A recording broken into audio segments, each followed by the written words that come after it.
Should I read it straight away? No, just gavel to check the seats. Order. Order.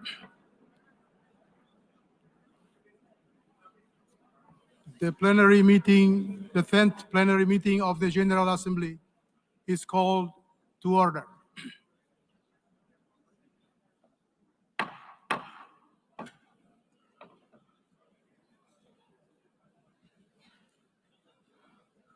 The Assembly will continue its consideration of Agenda Item 8 entitled General Debate.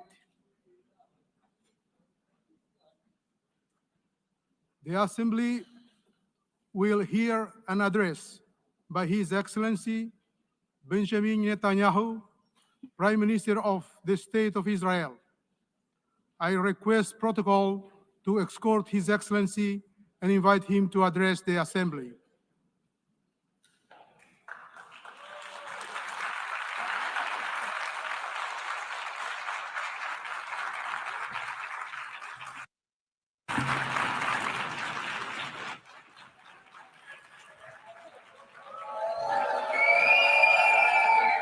Please, order in the hall.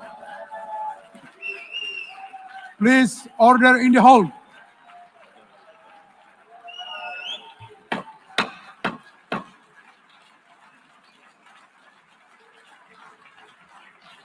Please, order in the hall.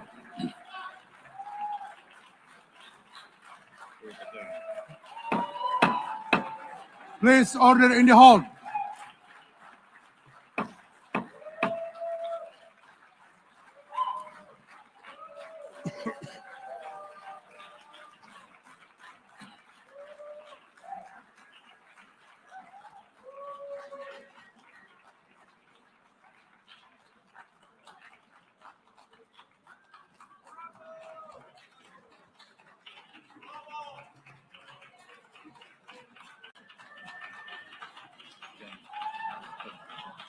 Please order in the hall and please be seated.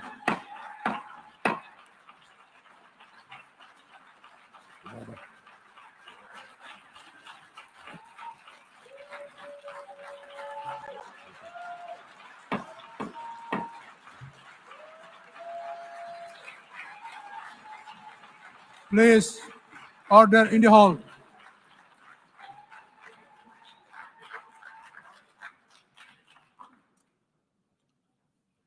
Mr. President, the families of our dear hostages languishing in the dungeons of Gaza, ladies and gentlemen, last year, I stood at this podium and I showed this map.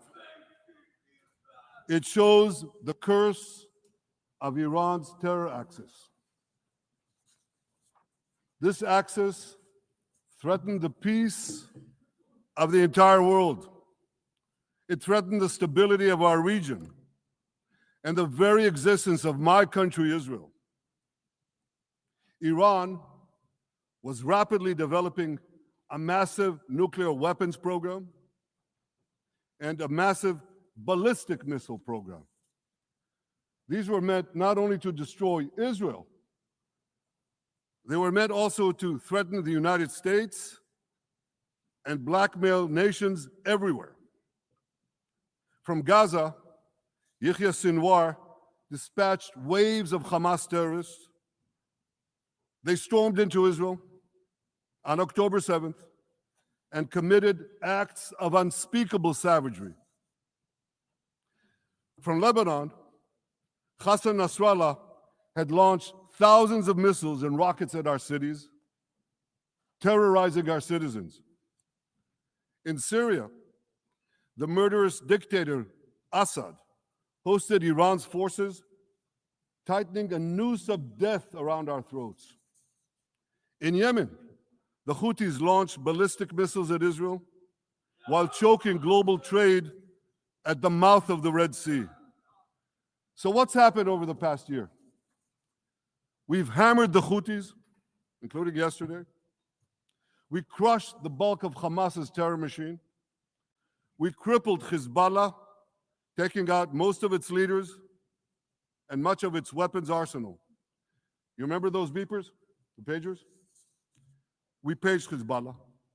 And believe me, they got the message. And thousands of terrorists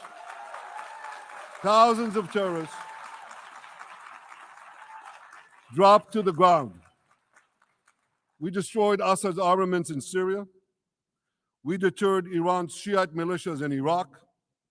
And most importantly, and above anything else that I could say to you or that we did in this past year, in this past decade, we devastated Iran's atomic weapons and ballistic missiles programs.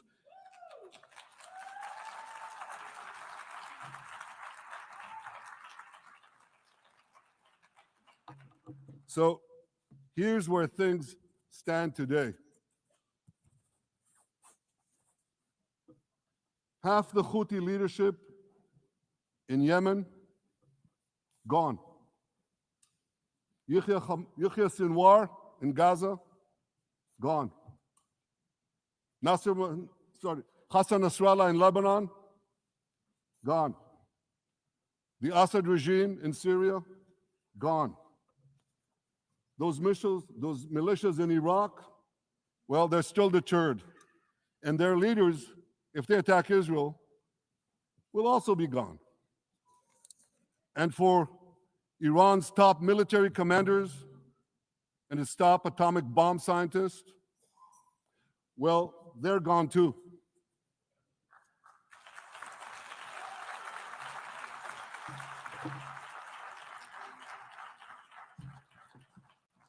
Israel's 12-day war with Iran, which I renamed Operation Rising Lion, that's from the Bible. This 12-day war will go down in the annals of military history. Our daring pilots neutralized Iran's missile defenses and took control of the skies over Tehran. And you saw this. Israeli fighter pilots and American B-2 pilots bombed Iran's nuclear enrichment sites. I want to thank President Trump for his bold and decisive action.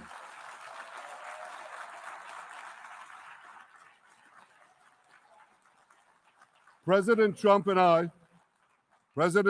I promised to prevent Iran from developing nuclear weapons, and we delivered on that promise. We removed an existential threat to Israel, and a mortal threat to the civilized world. We lifted a dark cloud that could have claimed millions and millions of lives. But, ladies and gentlemen, we must remain vigilant. We must remain absolutely clear-minded and vigilant. We must not allow Iran to rebuild its military nuclear capacities. Iran's stockpiles of enriched uranium, these stockpiles must be eliminated. And tomorrow, UN Security Council sanctions on Iran must be snapped back.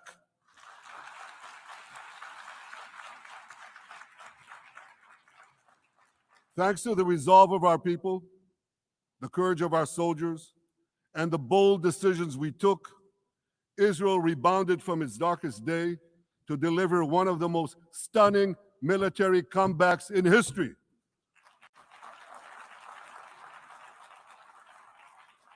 But we're not done yet. The final remnants of Hamas are holed up in Gaza City. They vow to repeat the atrocities of October 7th again and again and again, no matter how diminished their forces. That is why Israel must finish the job. That is why we want to do so as fast as possible.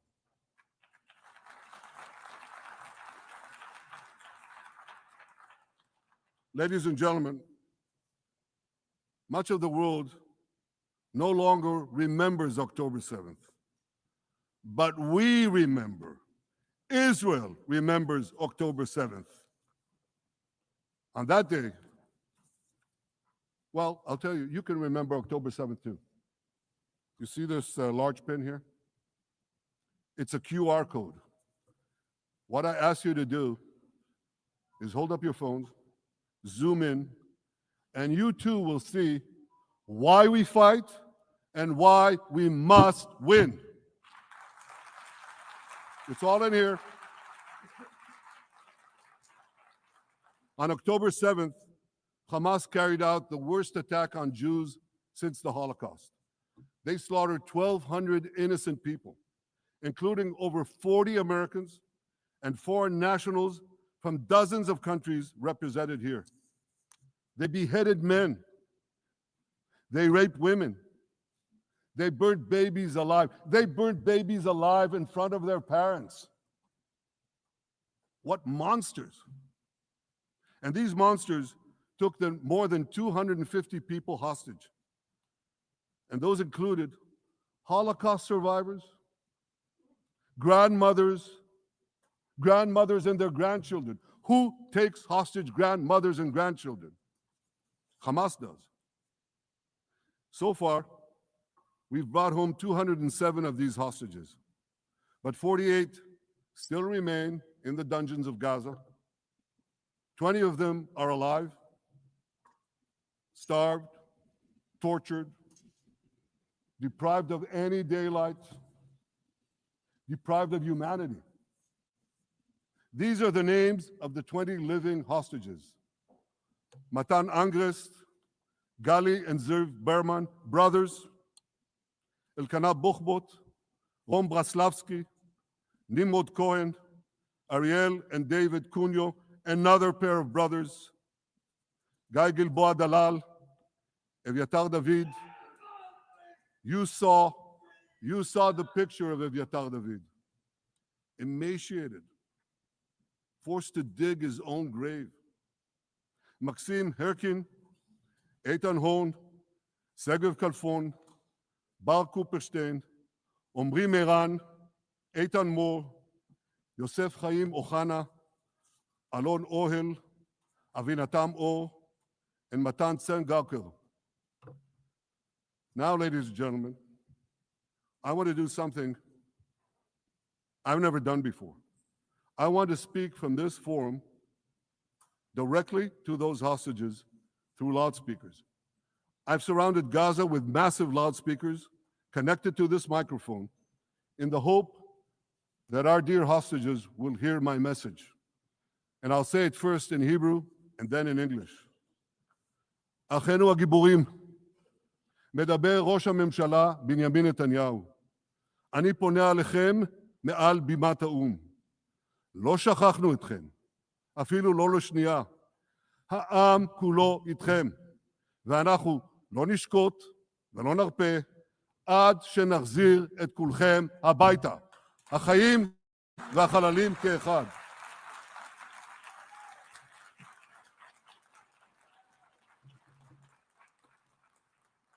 Our brave heroes. This is Prime Minister Netanyahu speaking to you live from the United Nations.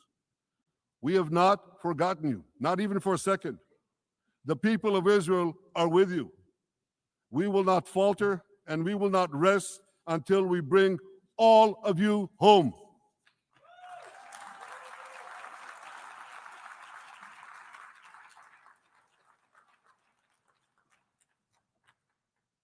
Ladies and gentlemen, thanks to special efforts by Israeli intelligence, my words are now also being carried. They're streamed live to the cell phones of Gazans.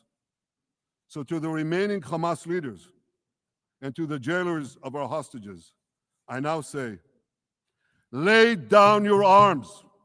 Let my people go. Free the hostages, all of them, the whole 48. Free the hostages now.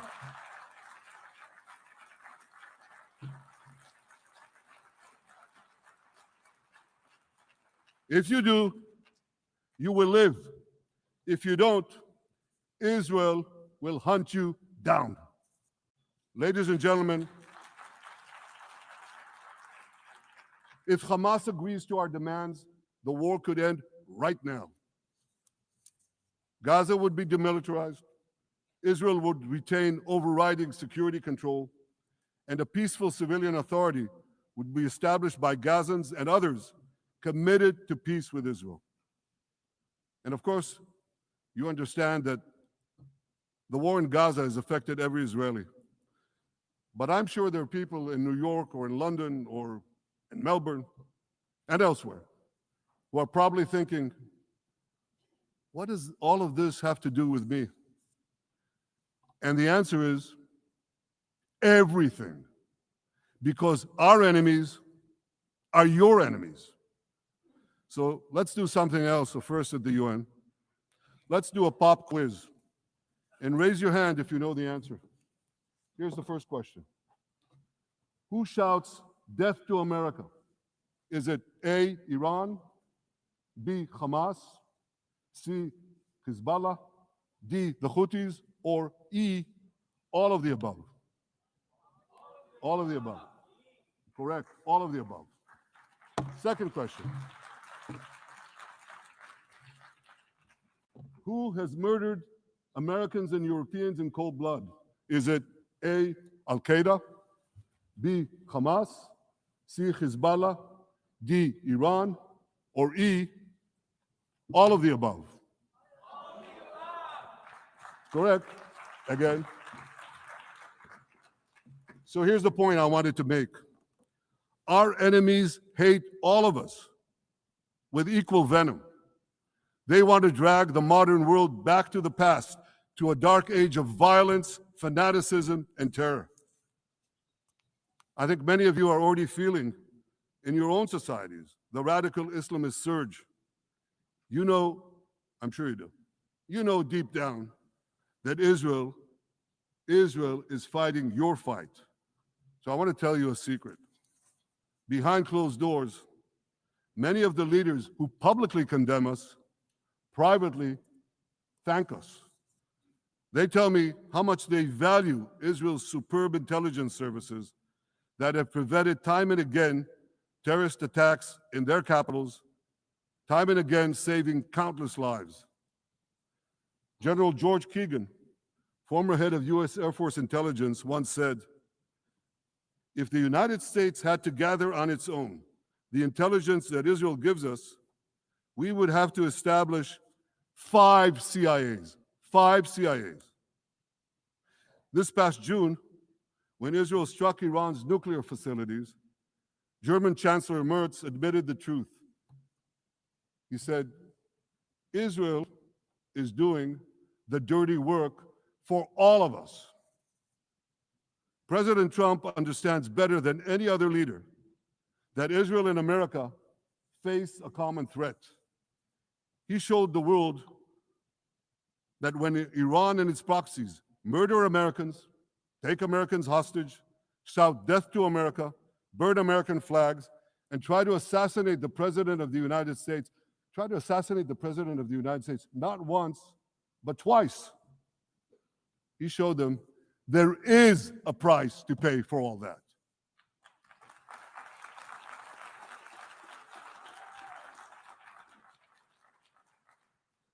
But regrettably, many leaders who are represented in this hall, they send a very different message. Sure, in the days immediately following October 7th, many of them supported Israel. But that support quickly evaporated when Israel did what any self-respecting nation would do in the wake of such a savage attack. We fought back. Now just imagine, just sit back for a second and imagine an attack against America proportioned to the attack against Israel on October 7th. Imagine a regime, a terror regime, dispatching thousands of terrorists to invade the United States. They massacre 40,000 Americans. They take 10,000 Americans hostage. What do you think America would do? You think America would leave that regime standing? You don't think that. No way, not a chance. The United States would wipe out that terror regime and ensure that such savagery would never threaten America again. This is precisely what Israel is doing in Gaza. We're wiping out the terror regime of Hamas and ensuring that this savagery will never threaten Israel again. That's what we are doing. That's what any self-respecting government would do.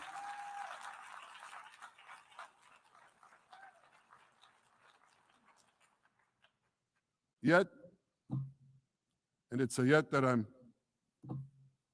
sorry to say here, yet over time, many world leaders buckled. They buckled under the pressure of a biased media, radical Islamist constituencies, and anti-Semitic mobs. There's a familiar saying, when the going gets tough, the tough get going. Well, for many countries here, when the going got tough, you caved. And here's the shameful result of that collapse. For much of the past 2 years, Israel has had to fight a seven-front war against barbarism, with many of your nations opposing us. Astoundingly, as we fight the terrorists who murdered many of your citizens, you are fighting us. You condemn us, you embargo us, and you wage political and legal warfare, it's called lawfare, against us. I say to the representatives of those nations, this is not an indictment of Israel. It's an indictment of you. It's an indictment of weak-kneed leaders who appease evil rather than support a nation whose brave soldiers guard you from the barbarians at the gate. They're already penetrating your gates. When will you learn? You can't appease your way out of jihad, and you won't escape the Islamist storm by sacrificing Israel. To overcome that storm, you have to stand with Israel. But that's not what you're doing. As the prophets of Israel foretold in the Bible, you've turned good into evil and evil into good.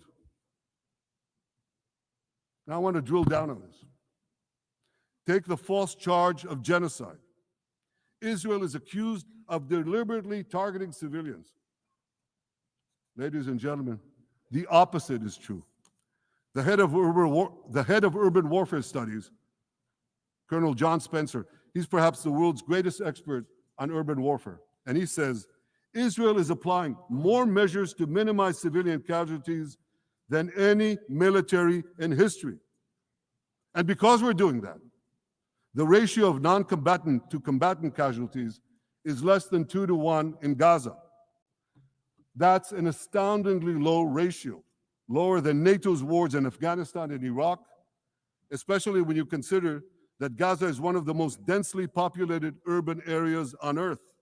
It has hundreds of miles of terror tunnels underground, and it has countless terror towers above ground, and thousands of terrorists embedded in the tunnels and in these towers in civilian areas.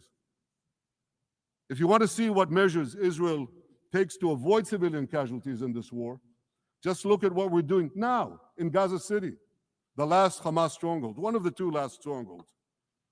For 3 weeks, Israel dropped millions of leaflets, sent millions of text messages, and made countless phone calls urging civilians to leave Gaza City before our military moves in. At the same time, Hamas implants itself in mosques, schools, hospitals, apartment buildings, and tries to force those civilians not to leave, to stay in harm's way. And it often threatens them at gunpoint if they try to do so. For Israel, every civilian casualty is a tragedy. For Hamas, it's a strategy. Hamas uses civilians as human shields and as props in its sick propaganda war in Israel, against Israel, a propaganda war that the Western media buys hook, line, and sinker. Now, despite Hamas's threats, close to 700,000 Gazans, almost 750,000, have already heeded our calls and moved to safe zones. Now I want to ask you a simple question, a simple, logical question. Would a country committing genocide plead with the civilian population it is supposedly targeting to get out of harm's way? Would we tell them, get out, if we want to commit genocide? We're trying to get them out. And Hamas is trying to keep them in. And this charge is so baseless. The comparison to genocide, wholesale slaughter of populations. What, did the Nazis ask the Jews to leave, kindly leave, go out? Did others, you want me to name all the genocidal leaders of history? Just go one by one. Did anyone do this? Did they say, get out so we can come in? Of course not. So the truth has been turned on its head. Hamas, a genocidal terrorist organization whose charter calls for the murder of all Jews on the planet. This genocidal organization is given a pass. It's barely mentioned. While Israel, which does everything it can to get civilians out of harm's way, Israel is put in the dock. What a joke. You want to hear another one? Israel is accused of deliberately starving the people of Gaza when Israel is deliberately feeding the people of Gaza. Since the beginning of the war, Israel has let into Gaza more than 2 million tons of food and aid. That's 1 ton of aid for every man, woman, and child in Gaza. Nearly 3,000 calories per person per day. Some starvation policy. If there are Gazans who don't have enough food, it's because Hamas is stealing it. Hamas steals it, hoards it, and sells it at exorbitant prices to fight its war machine. Last month, even the UN, not exactly a supporter of Israel. You're supposed to laugh, by the way. Last month, even the UN admitted that Hamas and other armed groups looted 85% of the trucks. That's why you have deprivation. Those who peddled the blood libels of genocide and starvation against Israel are no better than those who peddled blood libels against the Jews in the Middle Ages when they falsely accused us of poisoning wells, spreading plague, and using the blood of children to bake Passover matzahs. Anti-Semitism dies hard. In fact, it doesn't die at all. It just keeps coming back with its libelous lies, refurbished, regurgitated over and over again. And I want to tell you something else. These anti-Semitic lies, they have consequences. In recent months, Jews have been assaulted in Canada, Australia, Britain, France, the Netherlands, and elsewhere. Here in America, an elderly Holocaust survivor was burned to death in Colorado. And a beautiful young couple from the Israeli embassy in Washington was brutally gunned down right in front of the Holocaust Museum there. Thankfully, President Trump's administration is forcefully fighting the scourge of anti-Semitism, and every government here should follow its lead. But instead, many do the opposite. They actually reward the worst anti-Semites on earth. This week, the leaders of France, Britain, Australia, Canada, and other countries unconditionally recognized a Palestinian state. They did so after the horrors committed by Hamas on October 7th. Horrors praised on that day by nearly 90% of the Palestinian population. Let me say that again. Nearly 90% of Palestinians supported the attack on October 7th. It's not supported only, they celebrated it. They danced on the rooftops. They threw candies. That's both in Gaza and in Judea, Samaria, the West Bank, as you call it. And it's just the way they celebrated another horror, 9/11. They danced on the rooftops. They cheered. They threw candy. You know what message the leaders who recognize the Palestinian state this week sent to the Palestinians? It's a very clear message. Murdering Jews pays off. Well, I have a message for these leaders. When the most savage terrorists on earth are effusively praising your decision, you didn't do something right. You did something wrong, horribly wrong. Your disgraceful decision will encourage terrorism against Jews and against innocent people everywhere. It will be a mark of shame on all of you. But wait a minute, Mr. Prime Minister, they tell me. Wait a minute. We believe in a two-state solution where the Jewish state of Israel will live side by side in peace with the Palestinian state. There's only one problem with that. The Palestinians, they don't believe in this solution. They never have. They don't want a state next to Israel. They want a Palestinian state instead of Israel. And that's why every time they were offered a Palestinian state, but were required to end the conflict with Israel and recognize the Jewish state, every time, over the decades, they turned it down. And that is why every time they were given territory, they used it to attack us. In fact, they effectively had a Palestinian state in Gaza. So what did they do with that state? Peace?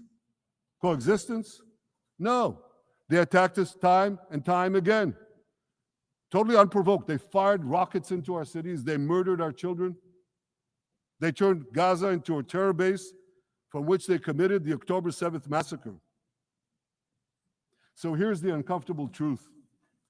The persistent Palestinian rejection of a Jewish state in any boundary is what has driven this conflict for over a century. It is still driving it. It's not the absence of a Palestinian state. It's the presence and existence of a Jewish state. And I find it amazing that the foreign chancelleries and the ministries and all those who pontificate about this, and the leaders, how can they not see this basic truth when it is repeated again and again and again ad nauseum? And I want to say something else. This rejection of a Jewish state not only applies to Hamas, it also applies to the so-called moderate Palestinian Authority. You should know that the Palestinian authorities pays terrorists to slay Jews. The more Jews the terrorists slay, the more the Palestinian Authority pays. The Palestinian Authority names its government buildings, its public squares, its schools after the mass murderers of Jews, which they glorify as martyrs. They pay and glorify not just the killer of Jews, but also killers of Christians. Christians like Taylor Force, an American veteran who was brutally murdered in Israel by Palestinian terrorists. But, that I hear from the Western leaders. They tell me, the PA promised us it will reform. And I know this time, Prime Minister, it will be different. Yeah, right.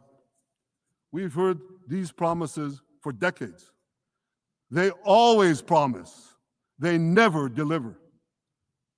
Because you see, the Palestinian Authority is corrupt to the core. They haven't held elections in 20 years. They use the same textbooks as Hamas, exactly the same textbooks. They teach their children to hate Jews and destroy the Jewish state.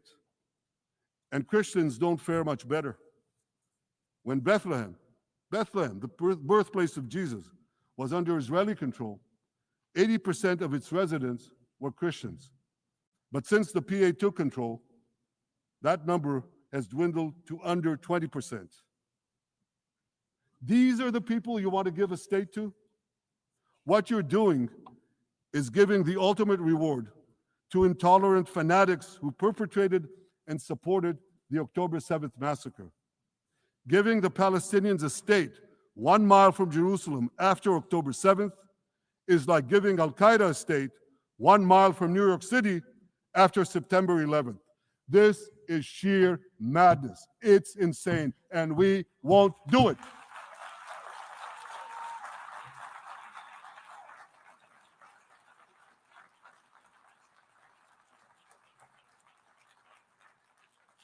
So here's another message to those Western leaders.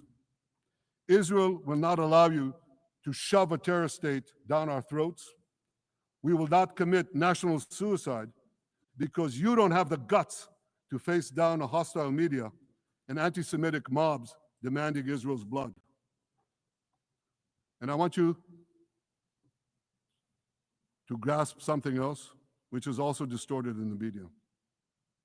I say this not only in my name or the name of my government, but on behalf of all the people of Israel. Last year, there was a vote in the Knesset, our parliament, whether or not to oppose the imposition of a Palestinian state. You want to guess what the results were? Out of 120 members of our parliament, 99 voted against and only 9 supported. That's over 90%. It's not a fringe group. It's not the Prime Minister who himself is extreme or he's held hostage by extreme parties to his right. It's over 90% of Israelis. My opposition to a Palestinian state is not simply my policies or my government's policy. It's the policy of the state and people of the state of Israel.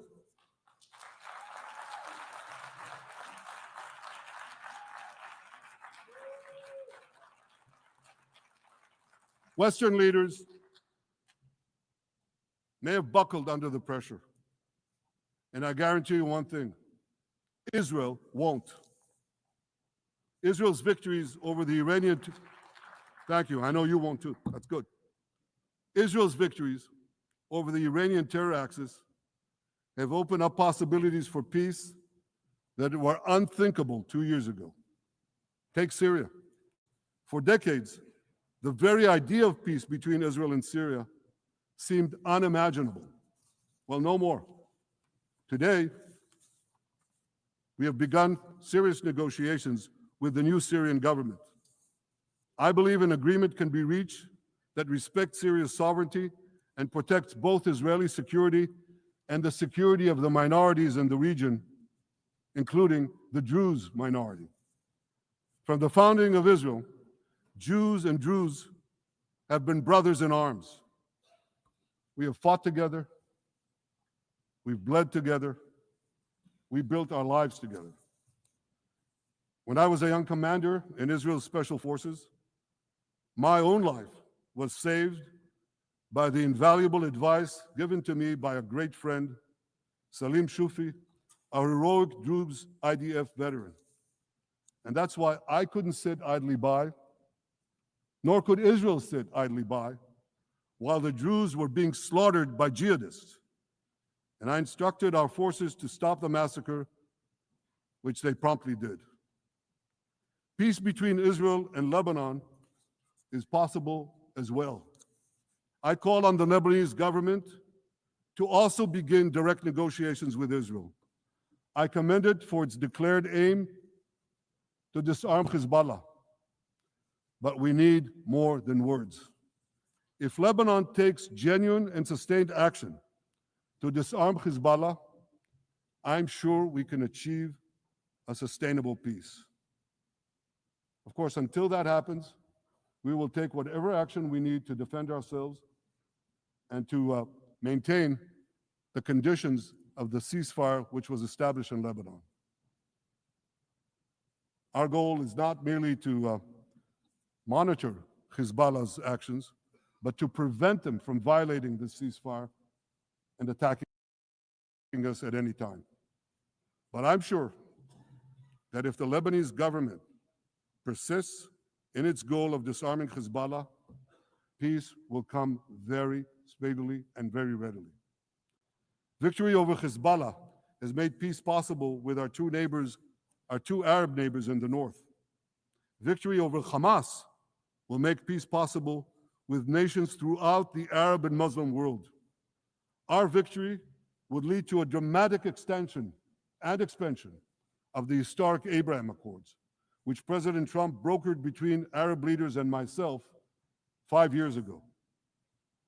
And I took note, as I'm sure you did too, of the encouraging words spoken here by the president of Indonesia.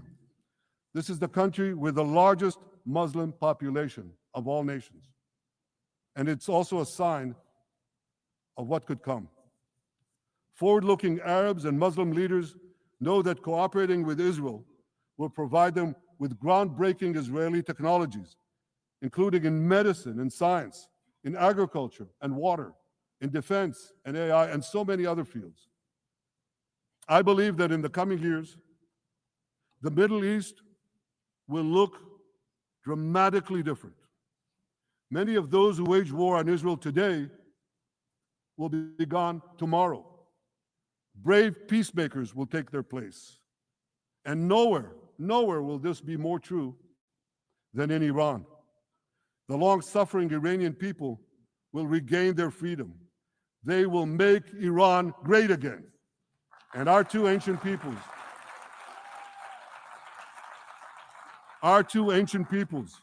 the people of Israel and the people of Iran, will restore a friendship that will benefit the entire world. Ladies and gentlemen,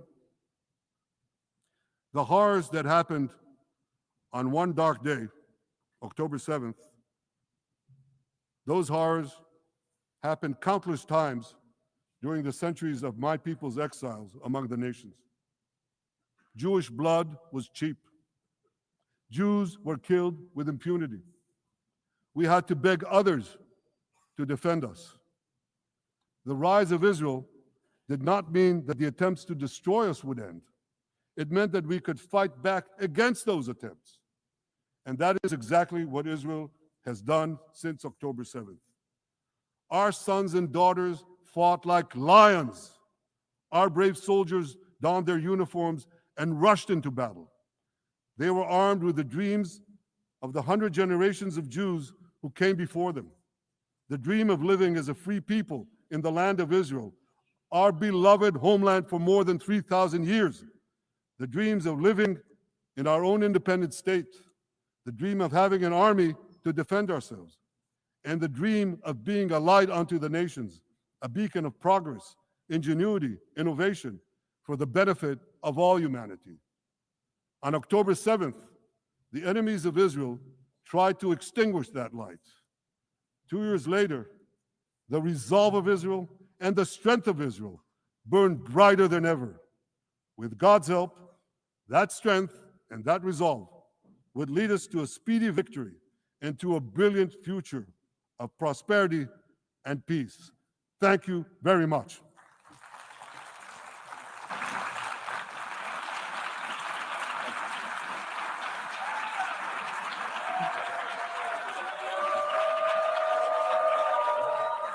On behalf of the Assembly, I wish to thank the Prime Minister of the State of Israel,